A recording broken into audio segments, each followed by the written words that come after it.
جنت نہیں مانگی.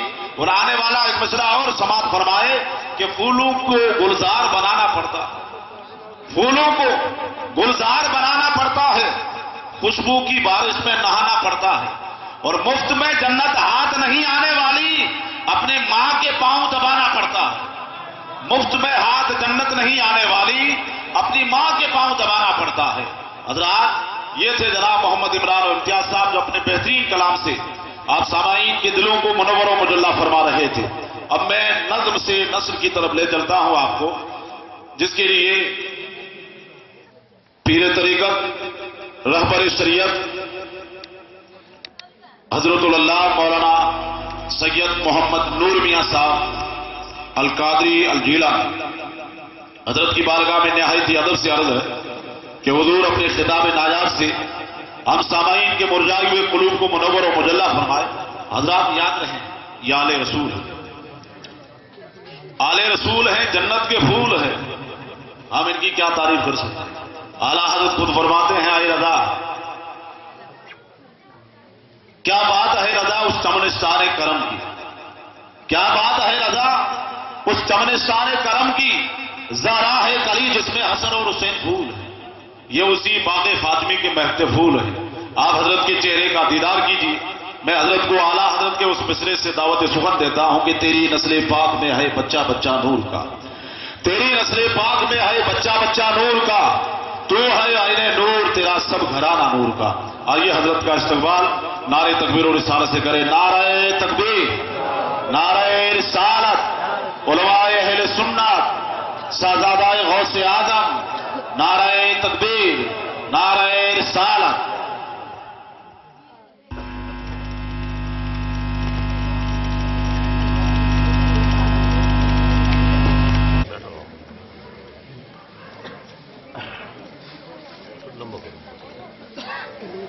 ممبر نور پر جلوہ بار باوقار علماء ملت اسلامیہ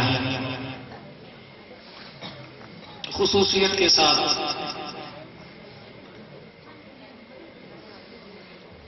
خطیب بے مثال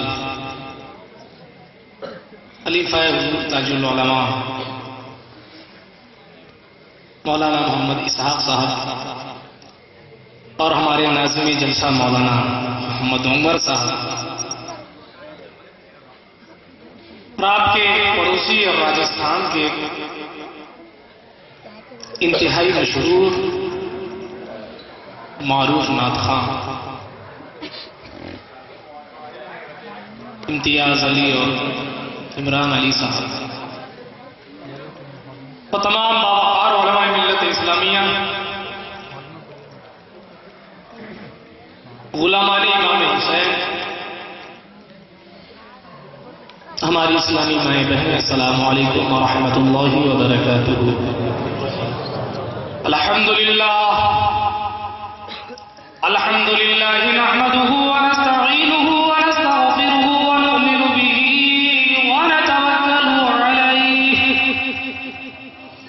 ونعوذ باللہ من شرور انفسنا ومن سیئات اعمالنا، من يهده الله فلا مضل له ومن يضلل فلا هادي له،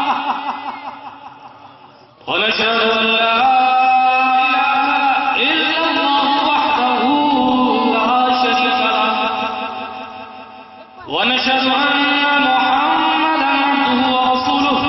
اما بعد، اعوذ بالله من الشيطان الرجيم، بسم الله الرحمن الرحيم.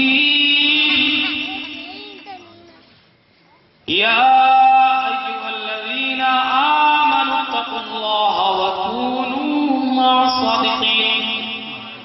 صدق الله العظيم وصدق رسوله النبي الأمين المتين المبين الكريم الرؤوف الرحيم، ونحن على ذلك لمن الشاهدين والشاكرين والحمد لله رب العالمين. ہم پہ احمد کا حسایا، ہم پہ اشرف کا کرم، سیدی مختار اشرف باصفا کے واسطے، سرورہ شاہ کریمہ دستگیرہ اشرفہ حرمت روح پیمبر یک نظر کن سوئے ماں معین الدین حسن نالا پناہی بسوئے ماں غریباں یک نگاہی پیرے پیران میرے میران شاہ جیلان غوث پاک ایک نظرداری پر حال ماں پریشان یا غوث پاک لی خمسۃ نطفی بہا حر الوضاء الحاطمہ المصطفیٰ والمرتضیٰ وابنہما والفاطمہ بکاری خیش حیرانیم اغثنا یا رسول اللہ پریشانیم پریشانیم اغثنا یا رسول اللہ صلی اللہ تعالی علیہ وسلم عزیزانی ملت اسلامیہ کچھ گفتو شنید سے قبل آئیے ہم سب مل کر رسول رحمت نور مجسم صلی اللہ تعالی علیہ وآلہ وسلم کی بارگاہ بیکس پناہ میں باواز بلند درود پاک کا نظرانہ پیش کریں پڑھیں اللہم صلی علی سیدنا کریمنا حبیبنا طبیبنا نبینا مأوانا وملجانا محمدنا وما فی علم اللہ لا تنطائمتا بدوام ملک اللہ صلی اللہ تعالی علیہ وسلم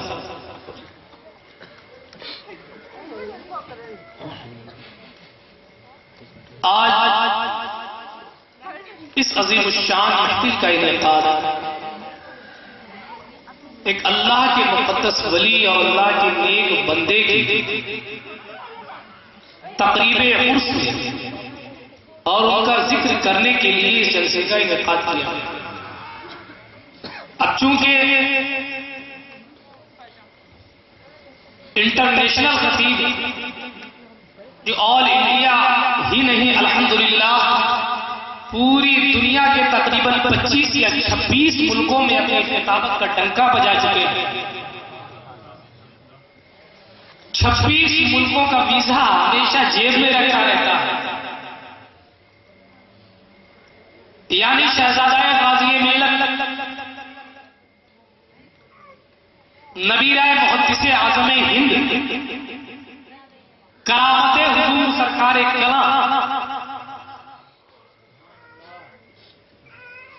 فیضان علی حسین اشرفی میاں علیہ الرحمہ حضور تاج العلماء فخر الخطباء حضرت علامہ و مولانا حافظ قرآن قاری قرات سبا الحاج الشاہ ابو الفیض سید محمد نورانی اشرفی الجیلانی دامت برکاتہم العالیہ والقدسیہ کا خطاب نایاب ہے. شاید اسی لیے آپ کا یہ میدان چھوٹا پڑ رہا ہے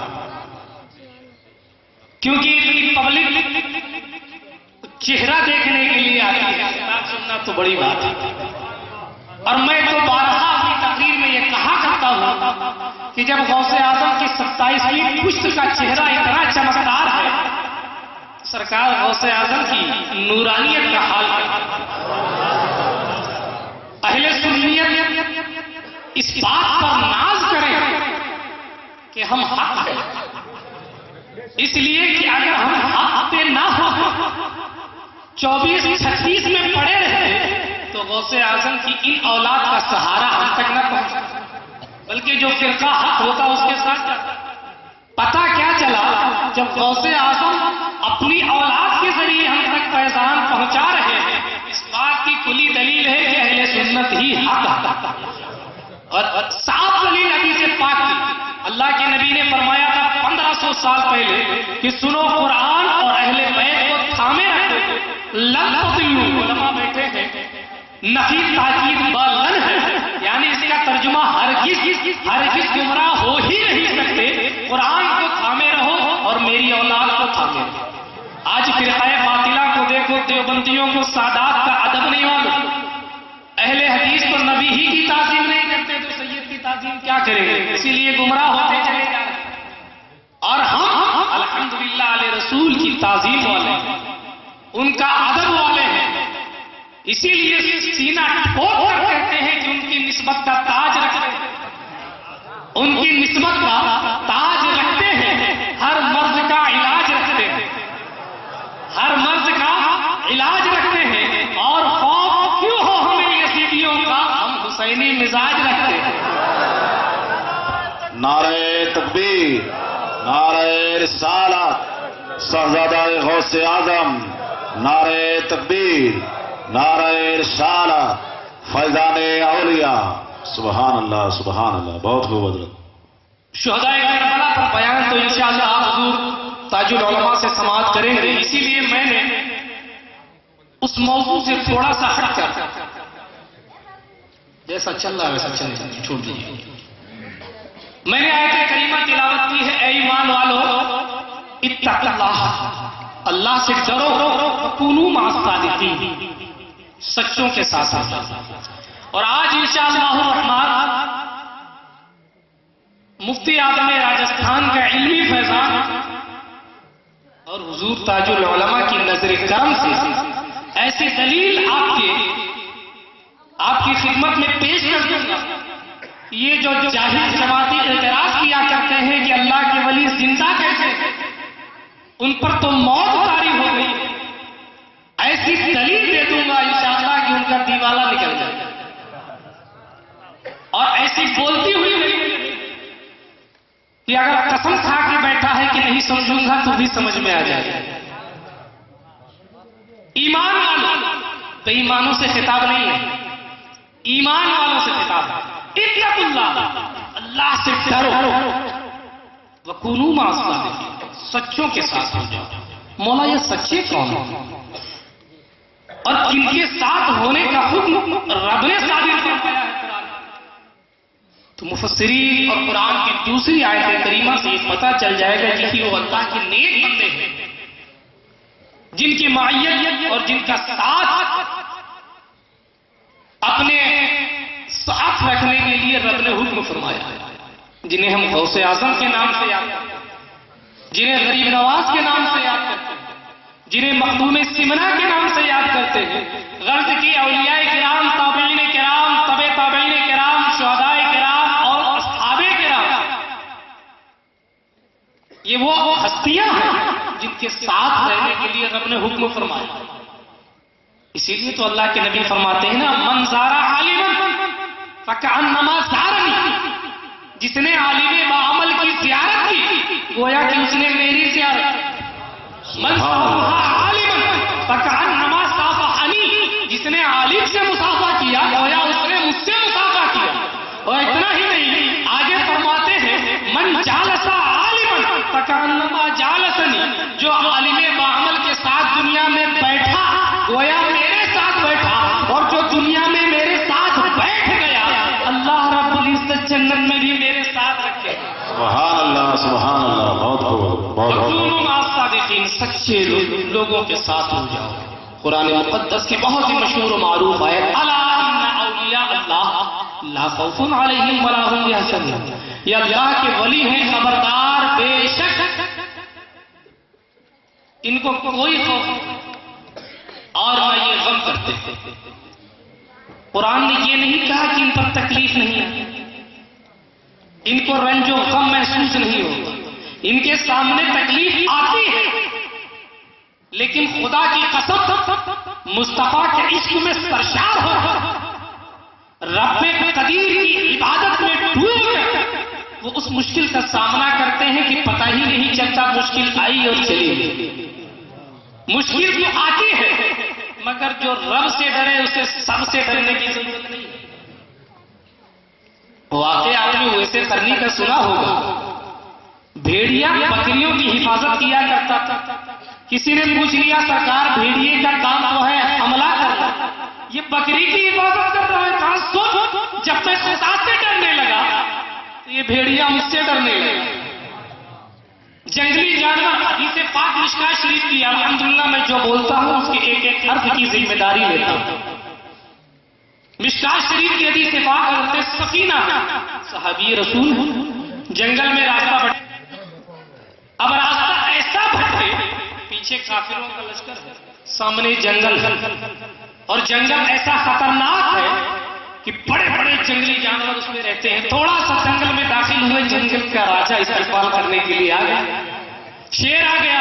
شیر کی حالت خراب ہو جاتی ہے اگر شیر کو دیکھ لے. یہاں اگر آ جائے تو نہ مائک رہے گا نہ اسٹیج رہے گا، مجھے اکیلا چھوڑ کے سب بھاگ جائیں گے.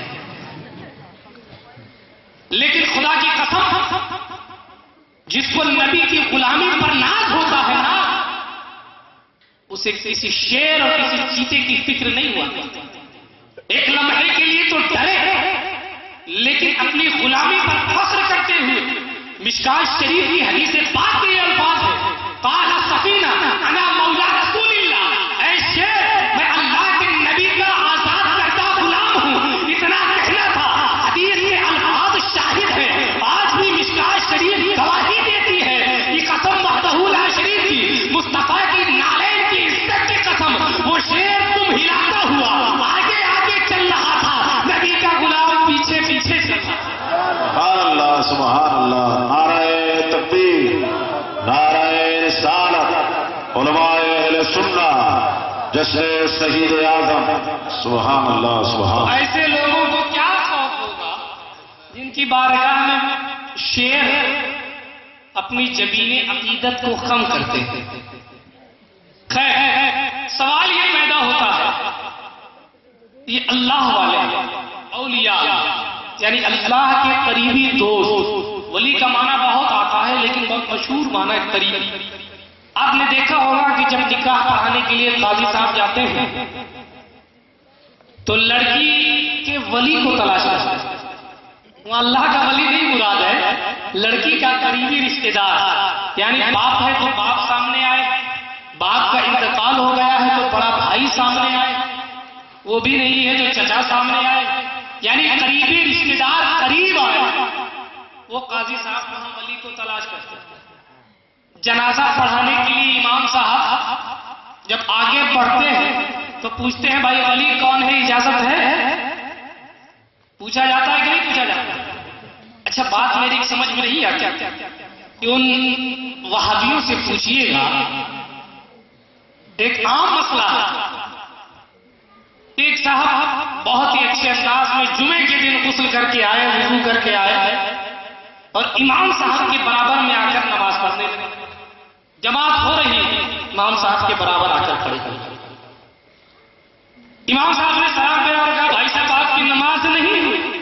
کہا حضرت کیوں نہیں ہوئی؟ میں تو بہت اچھے سے غسل کر کے آیا تھا، لائف بوائے سے نہا کے آیا تھا تو نماز کیوں نہیں ہوئی؟ کہا میرے بھائی تم امام کے برابر کھڑے ہو گئے اور حالت نماز میں حالت نماز میں اگر امام کے برابر مقتدی کھڑا ہو جائے تو اس کی اقتدا فاسد ہو جائے، اس کی نماز ہی نہیں ہوتی. ہمیں ذرا سوچو تو صحیح، جب محلے کے امام کی برابری سے نماز فاسد ہو گئی، نبیوں کے امام کی برابری سے کیا کیا فاسد ہو جائے. کیا کہہ رہے ہیں، بڑے پتے کی بات ہے. نبیوں کی امام کی برابری سے ایمان ہی باطل ہو جائے گا. بات جنازے کی آ گئی، کل تک امام کی برابری کر لیتے تو نماز ہی نہیں ہوتی، مگر آج عجیب فکر ہے کہ جنازہ امام صاحب سے بھی آگے رکھا ہوا ہے، وہ بھی بیٹھے نہیں بلکہ آرام کر رہے ہیں، لیٹے ہوئے ہیں. بات سمجھ میں نہیں آئی. یہ بندہ انتقال کرنے سے پہلے اگر ہتھے پر نہیں نہاتا تو کوئی نہیں پوچھتا تھا بھائی صاحب تم نہاتے کیوں نہیں، لیکن آج پورا محلہ اس مردے کو نہلانے میں لگا ہوا، پورا محلہ نہلانے میں لگا ہوا. اگر وہ پھٹے پرانے کپڑے پہنتا تھا کوئی نہیں پوچھتا تھا کہ تیرے پاس کپڑے ہیں کہ نہیں ہے، میں تجھے کپڑا دے دوں. آج ساری قوم اس کو نیا کفن پہنانے، آج لوگ اس کے ادب میں کھڑے ہو رہے ہیں. جنازہ جا رہا ہے، لوگ کھڑے ہو رہے ہیں، وجہ کیا؟ امام صاحب پیچھے، امام صاحب پیچھے، مقتدی سب پیچھے. قوم ادب اور احترام کے لیے کھڑی ہو رہی ہے، لوگ غسل دینے کی تیاریاں کر رہے ہیں، نیا کفن پہنا رہے ہیں. کیا ماجرا ہے؟ تو ٹوک الفاظ میں کہہ دینا ابے سن تو مانے نہ مانے، حقیقت یہ ہے یہ جانے والا مصطفیٰ جانے رحمت کے دیدار سے مشرف ہونے جا رہا ہے. اس کا احترام یہ ہے کہ امام بھی پیچھے کھڑا ہے، مقتدی بھی پیچھے کھڑے ہیں، اس کے ادب میں قوم کھڑی ہو رہی ہے. ہمیں جب نبی کے دیدار کرنے والے کے لیے پوری قوم مسلم کھڑی ہو رہی ہے تو مصطفیٰ جانے رحمت پر سلام پڑھنے کے لیے تو کیوں نہیں کھڑا؟ سبحان اللہ سبحان اللہ. اولیاء کرام کی شان تو بہت ہی بلند ہے. میں تو ایک عام بندے کی بات بتا رہا ہوں. ایک عام بندہ مومن جب اس کا جنازہ تیار کر کے لے جایا جاتا ہے تو یہ حال ہے. اللہ اکبر. امام صاحب ولی تلاش کر رہے ہیں. کس لیے کہ ابھی دعا کرنی ہے اللہم اغفر لحینا ومیتنا وشاہدنا وغائبنا، اے اللہ بخش دے ہمارے زندہ لوگوں کو، مردوں کو، جو حاضر ہیں ان کو، جو نہیں حاضر ہیں ان کو، یعنی بخشش کروانے کے لیے، بخشش کروانے کے لیے میت کے ولی کی ضرورت ہے، عام بندوں کی بخشش کروانے کے لیے اس عام جنازے کی بلی کی ضرورت ہے، تو گنہگاروں کی بخشش کروانے کے لیے اللہ کے ولی کی ضرورت کیوں نہیں؟ سبحان اللہ سبحان اللہ۔ اولیاء کرام لا خوف علیہم ولا هم یحزنون، جو رب سے ڈرتے ہیں انہیں کسی سے ڈرنے کی ضرورت نہیں ہے، ولا هم یحزنون، اور نہ وہ غم کرتے۔ اچھا غم کیوں کرے؟ غم آدمی اس لیے کرتا ہے کہ زمانے ماضی میں اس کا کوئی مال ضائع ہو گیا، برباد ہو گیا، تو اس کو اس چیز کا غم ہے کہ بھائی میرا فلاں مال فلاں کا انتقال ہو گیا، اس چیز کا غم۔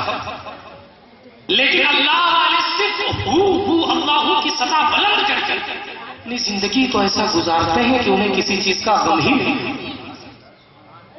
یہاں تک تو بات سمجھ میں آ گئی، لیکن جب انتقال کر گئے تو آپ ان کو زندہ کیوں کہتے ہیں؟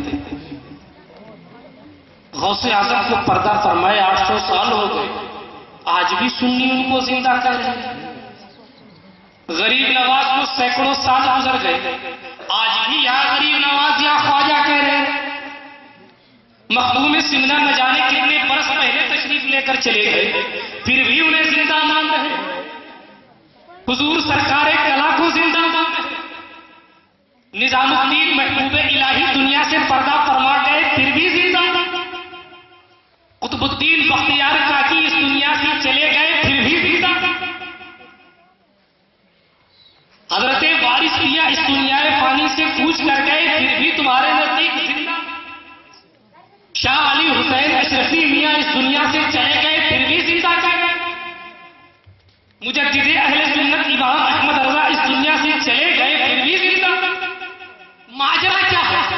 ارے یہ تو عام بنتے ہیں، گستاخی کی حد تو وہاں ہو گئی جب اوپر چڑھتے ہوئے انہوں نے کہا کہ امام حسین کو تو زندہ مان لیں گے اس لیے کہ قرآن کی صحیح آیا ہے۔ ابے جاہل، حسین کو زندہ مان رہا، حسین کے نانا کو زندہ نہیں مان رہا۔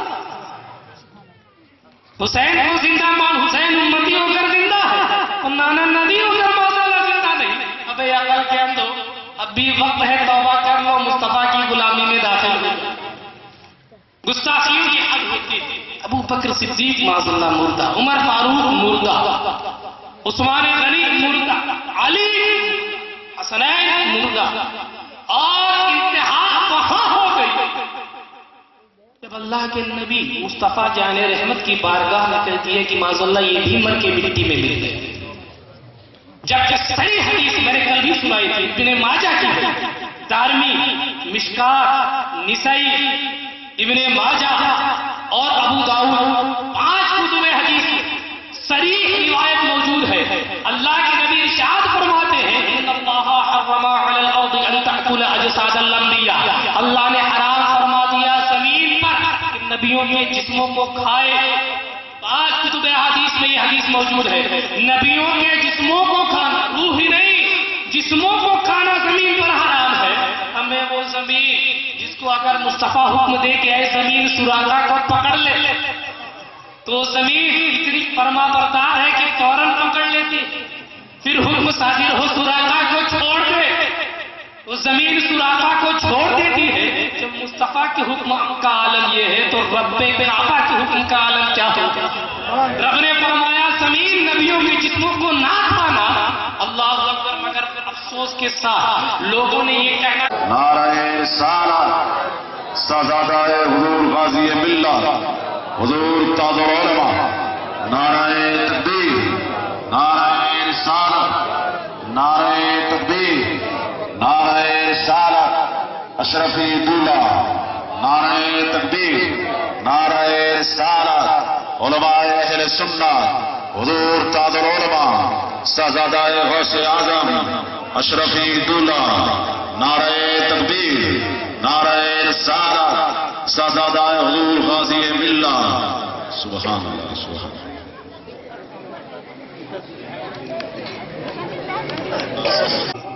فیوز سے مالا مال ہوتے ہیں۔ یقیناً یہ حضرت کا کرم ہم پر اور آپ پر ہے، یہاں تشریف آور ہوئے، ورنہ یہ وہ عظیم ہستی ہے جو یقیناً محتاج تعارف نہیں، کسی انٹروڈکشن کی محتاج نہیں۔ رسول اعظم کی اولاد اعظمیت کا تعلق دیکھیے گا، اولاد رسول اعظم اور آل ولی اعظم، حضرت علی سب سے بڑے ولی ہیں۔ اور آگے بڑھے، اولاد امام حسن، آل حسین یعنی شہید اعظم، شہزادہ غوث اعظم، اور اگر آگے بڑھتے رہیں آل مخدوم اعظم، اور آگے چلے نبیہ حضور محدث اعظم، شہزادہ خطیب اعظم، اور حضرت کی ہستی کیا ہے اپنا بیک گراؤنڈ بتانے کے بعد آپ فیصلہ کرنے کی کیا کہا جائے۔ عقل مند کا اشارہ کافی ہے، عقل مند کو اشارہ کافی ہوا کرتا۔ تو میں عرض یہ کر رہا تھا کہ سوال کیا جاتا کہ اولیاء کرام اپنے قبور میں زندہ کیسے؟ ہمیں تو فلسفہ صرف اتنا سمجھ میں آتا ہے، یہ حضور تاج العلماء ہی کا فیضان ہے، جو میں نے تقریباً 1.5 سال پہلے سنا تھا، وہی آپ کے حوالے کر رہا تھا کہ اولیاء کرام جو ہوتے ہیں جب وہ اس دنیا سے چلے گئے پھر انہیں زندہ کیوں کہتے ہیں؟ ہم تو یہ سمجھ رہے ہیں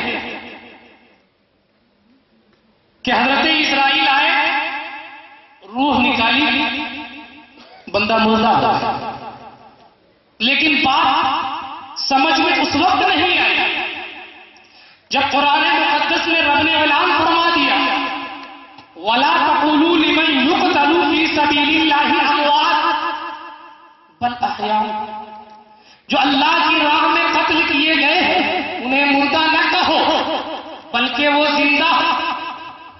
مولا ہم تو سمجھتے تھے روح قبض انسانی سے پرواز کر گئی تو اس بندے کا مثال ہو گیا، لیکن یہاں حسین کی روح نکل گئی پھر بھی زندہ، امیر حمزہ روح قبض انسانی سے پرواز کر گئی پھر بھی زندہ۔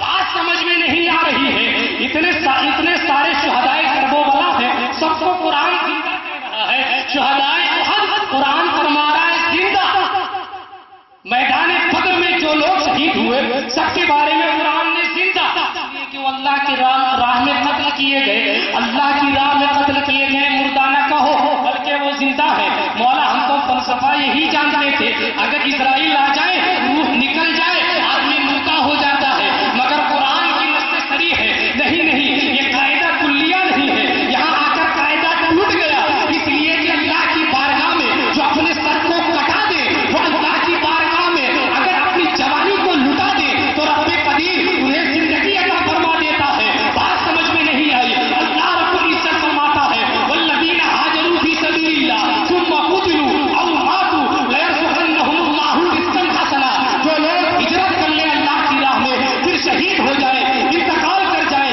یا قتل کر دیے جائیں، رب قدیر انہیں اسپیشل رزق عطا فرماتا ہے۔ مولا بات سمجھ میں نہیں آئی، جب وہ انتقال کر چکے ہیں پھر زندہ کیسے؟ اور قرآن کہہ رہا ہے کہ وہ زندہ، کسی مفتی کا فتویٰ نہیں ہے یا کوئی حدیث نہیں جو ضعیف کر کے ٹال دو، قرآن کہہ رہا ہے وہ زندہ ہے۔ دوسری طرف دیکھیے فاران کی چوٹی پر کھڑے ہو کر نبی مقدس نے جب یا معاشرہ قریش کہہ کے اپنے قبیلے کو دعوت دی اور ارشاد فرمایا کہ یہ بتاؤ اگر میں کہوں کہ اس پہاڑ کے پیچھے ایک لشکر حملہ آور ہے جو قریب تم پر حملہ کرنے والا ہے تو تم کیا میری بات مانو گے کہ نہیں مانو گے؟ سب نے یک زبان ہو کر کہا بالکل مانیں گے، اس لیے کہ ہم نے 40 سال کی زندگی میں آپ کو کبھی جھوٹ بولتا نہیں دیکھا، اس لیے آپ کی بات ہم مانیں گے۔ اللہ کے نبی نے فرمایا تو سنو، انا نبی اللہ، میں اللہ کا نبی ہوں، اللہ ایک ہے پر ایمان لاؤ۔ ابو لہب نے کہا معاذ اللہ تبا لک یا محمد، کیا تم نے ہمیں اسی لیے بلایا تھا؟ ہمارے باپ داداؤں کے خدا سے دور کرنے کے لیے بلایا تھا؟ اس نے ایک مرتبہ تبا لک یا محمد کہا تھا، مگر گستاخ رسول کو اشارتاً سمجھ جانا چاہیے کہ اس نے مکے کی وادی میں ایک بار کہا تھا تبا لک یا محمد۔ رب کعبہ نے پوری سورت نازل فرما دی، سورہ لہب، اور اس کا سب سے پہلا جملہ ہی یہی ہے، سب سے پہلی آیت ہی یہی ہے، تبت یدا ابی لہب۔ ابو لہب تو چلا گیا، مگر خدا کی قسم قیامت کے قائم ہونے تک جب مسلمان قرآن کی تلاوت کرتا ہے وہ ابو لہب کو تبت یدا ابی لہب کہہ کر یاد کرتا ہے، یعنی اے ابو لہب تو برباد ہو جا۔ بتانے کا مقصد یہ ہے، پاران کی چوٹی سے، کوہ صفا سے جب مصطفیٰ جان رحمت نے اعلان نبوت کیا تو لوگوں نے آپ کا جب انکار کیا تو قرآن مقدس فرماتا ہے، بہت سی آیتیں شاہد ہیں، بہت سی آیتیں گواہ ہیں، مصطفیٰ جان رحمت کے قلب نازک پر یہ میں احساس ہوا، اللہ کے نبی کا دل ٹوٹ گیا، اللہ کے نبی کا دل ٹوٹنا تھا۔ رب کعبہ کی رحمت جوش میں آتی ہے، اے نبی آپ بالکل پریشان نہ ہو، یہ تو مردہ دل لوگ ہیں، انک لا تسمع الموتى، آپ مردوں کو نہیں سنا سکتے۔ مردے کیسے ہیں؟ ان کے دل مردہ ہو چکے ہیں، یہ مردہ ہے۔ مولا بات سمجھ میں نہیں آئی، ہم تو سمجھتے تھے اگر حضرت اسرائیل آ کر روح نکال کر چلے جائے وہ بندہ مردہ ہو جاتا ہے، لیکن ابو لہب ہے اس کو قرآن مردہ کہہ رہا ہے، جبکہ مکے کے بازار میں وہ پھر رہا ہے۔ ابو جہل ہے اس کو قرآن مردہ کہہ رہا ہے، کہ اگرچہ وہ تجارت کر رہا ہے، اتبا ہے، قرآن نے مردہ کہا، مگر مکے کی گلیوں میں پھر رہا ہے۔ شیبہ ہے مکے کی گلیوں میں پھر رہا ہے، مگر قرآن مردہ کہہ رہا ہے۔ ارے یہ چلتے پھرتے مردے ہیں، بات سمجھ میں نہیں آئی، بات ہم نے تو فلسفہ یہ سمجھا تھا اگر روح نکل جائے آدمی مردہ ہو جاتا ہے، مگر یہاں تو معاملہ الٹا ہو گیا۔ امام حسین کی روح نکل گئی، پھر بھی قرآن زندہ ہونے کا اعلان کر رہا ہے، اور ابو جہل مکے کی وادیوں میں گھوم رہا ہے، پھر بھی قرآن مردہ کہہ رہا ہے۔ معاملہ کیا ہے؟ تو سنو مفسرین نے جواب دیا، تاج العلماء کے قدموں کا بوسہ لے کر دلیل اعتراف پیش کروں، یہ سنو مصطفیٰ جان رحمت سے جس نے وفاداری کی رب قدیر نے اس کو زندگی عطا کر دی، اور جس نے غداری کی وہ ہمیشہ کے لیے مردہ۔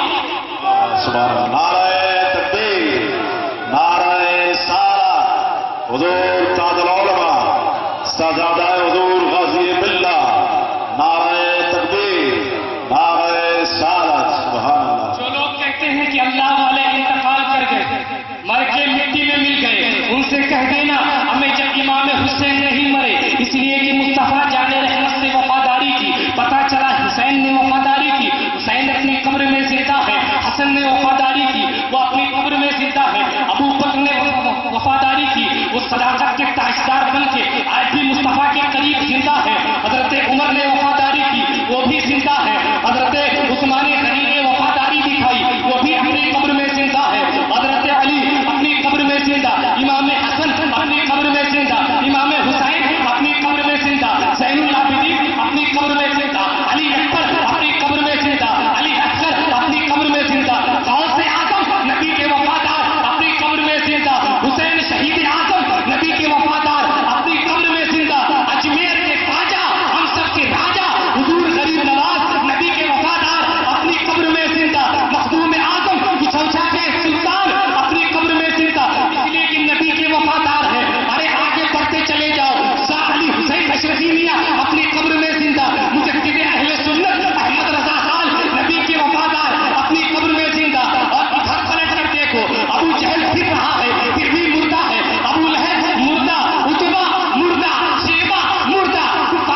فرمائے جب تک چلے نور کی سانسیں میرے حضور ہوتی رہے تمہاری صلاح اس غریب سے وآخر دعوانا ان الحمدللہ رب العالمین السلام علیکم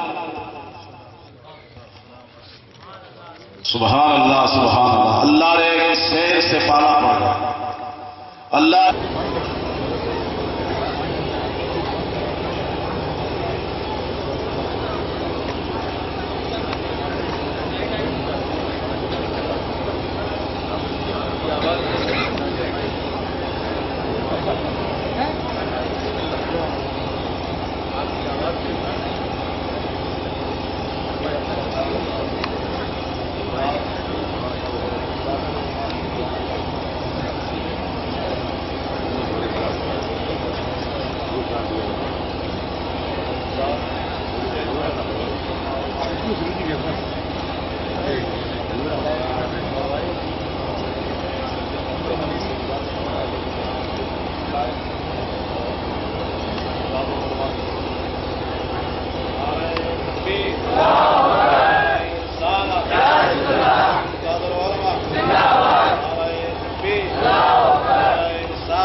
نعرہ تکبیر نعرہ رسالت علماء اہل سنت سبحان اللہ سبحان اللہ حضرات گرامی آپ دل جمی کے ساتھ تشریف رکھیں